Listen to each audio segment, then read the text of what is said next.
তো নমস্কার বন্ধুরা, বিনীতা শর্টসে আরও একটা সুন্দর ভিডিওতে তোমাদের সাথে শেয়ার করে নিয়ে চলে আসলাম। তো আমার হাতে দেখতেই পাচ্ছ এখানটাতে আমি কি নিয়েছি, এটা হচ্ছে ভাতের ফ্যান। ঠিক আছে, আজকে এই ফ্যানটা দিয়ে তৈরি করব সুন্দর পাপড়। তো চলো কিভাবে কি করছি সেটা তোমাদের সাথে শেয়ার করব।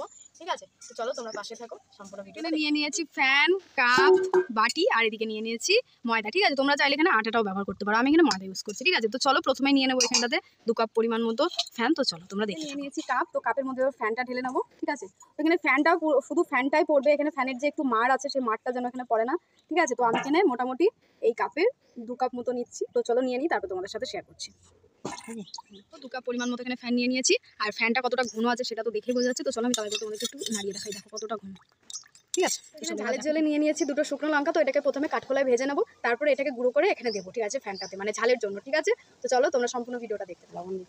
সে তো দেবো, চলো দাও বন্ধ করো। দেখো এখানে 2টো শুকনো লঙ্কা কাঠখোলায় ভেজে নিয়েছি। মা এবার এটা গুঁড়ো করে দেবে, যেহেতু আমি পারবো না হাতে।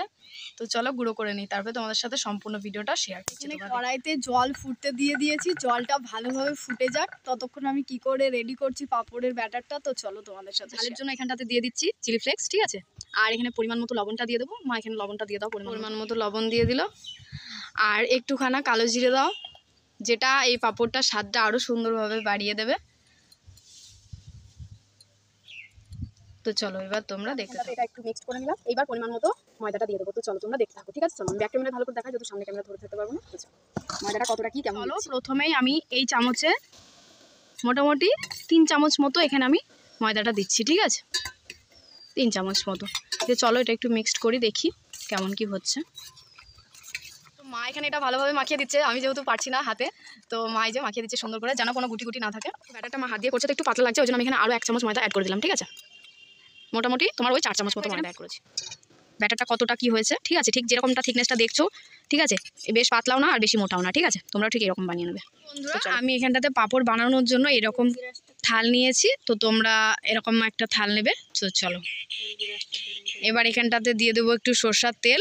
এবার এটাকে ভালো করে ব্রাশ করে নেবো। ব্যাটারটা মা এখানটাতে ঢেলে দিচ্ছে, তো দেখো তো এটা ঢেলে দিয়ে পুরো একদম থালাটাকে ছড়িয়ে নিতে হবে। থালটাকে কতটা সুন্দর লাগছে দেখতে। তো এবার দেখো কি করি, ফুটে গেছে। এবার এই থালটাকে এখানে বসিয়ে দেবো। তো এবার বসিয়ে দেবে, এবার এটাকে আমি ঢাকনা দিয়ে ঢেকে দেবো। তো মোটামুটি এটা তোমার হতে মোটামুটি 40 থেকে 45 সেকেন্ড মতো লাগবে। তো চলো তারপরে থালাটাও রেডি করে নিচ্ছি। ঠিক আছে, এটা সম্পূর্ণটাই লেগে যাবে। দ্বিতীয় থালটাও রেডি হয়ে গেছে, তো ওটা দেখি কতটা কি হলো। চলো তোমার জাস্ট দেখো একবার কি সুন্দর ভাবটা হয়েছে, একদম পুরো মানে ফুলে উঠেছে, যে ভাবটা প্রপার হয়ে গেছে। তো চলো এবার এটাকে নামিয়ে নিই, তারপরে তোমাদেরকে দেখাচ্ছি। বসিয়ে দিলাম, তো চলো এবার এটাকে নিয়ে নিয়েছি আরও একটা থাল আর একটা গিলাস, আর এদিকে তো এটা ভাব হয়ে গেছে। তো চলো এবার এটাকে তোলার ব্যবস্থা করি। এত বড় পাঁপড় তো তুলবো না, তো চলো এগুলোকে গ্লাস দিয়ে ছোট ছোট করে কেটে তুলবো। এই যে একটা কেটে দিয়েছি,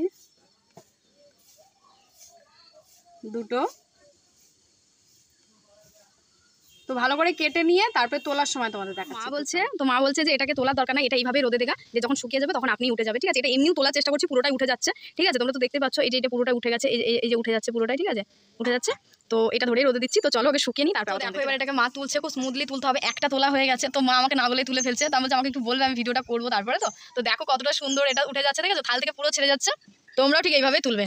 ঠিক আছে, তো চলো বাকিটা দেখো এত সুন্দর উঠবে আমি ভাবতেই পারিনি। ঠিক আছে, ফার্স্ট টাইম ট্রাই করলাম, তোমরা অবশ্যই বাড়িতে ট্রাই করো। তো দেখো কতটা একদম পুরো গ্লাসি লাগছে। এই যে শুকিয়ে পাঁপড়গুলো এরকম এত খটমটি হয়ে গেছে। তো এবার দেখো ভাজার পরে কেমন হয় সেটা তোমাদেরকে দেখাবো, তোমরা দেখতে থাকো। পাঁপড়গুলো খুব সুন্দর শুকিয়েছে, আমি পুরো একদিন রোদে দিয়ে রেখে দিয়েছিলাম, কটকটি করে শুকিয়ে গেছে। তো মা এবার পাঁপড়গুলো ভাজার জন্য এখানে তেল দিয়ে দিচ্ছে। তো ঠিক আছে, এখানে মা সর্ষের তেল দিয়েই ভাজছে। ঠিক আছে, মাছ একটু অন্য মাছ তেল গরম হয়ে গেছে। এবার দেখো মা দিচ্ছে, কেমন ভাজা হয় দেখি। ওয়াও, দেখো ফুলছে সত্যি সত্যি। তারপরে পাঁপড়টা ভালো হয়েছে, দেখো বড় হয়েছে পাঁপড়টা, কি সুন্দর। একবারে 2টো 3টে দিয়েছে। তো দেখো কত সুন্দর ভাজা হয়েছে। ওয়াও, নিয়ে নিয়েছি পাঁপড়, এবার চলো খাবো। খুব বড় বাবারে, সত্যি দারুণ হয়েছে।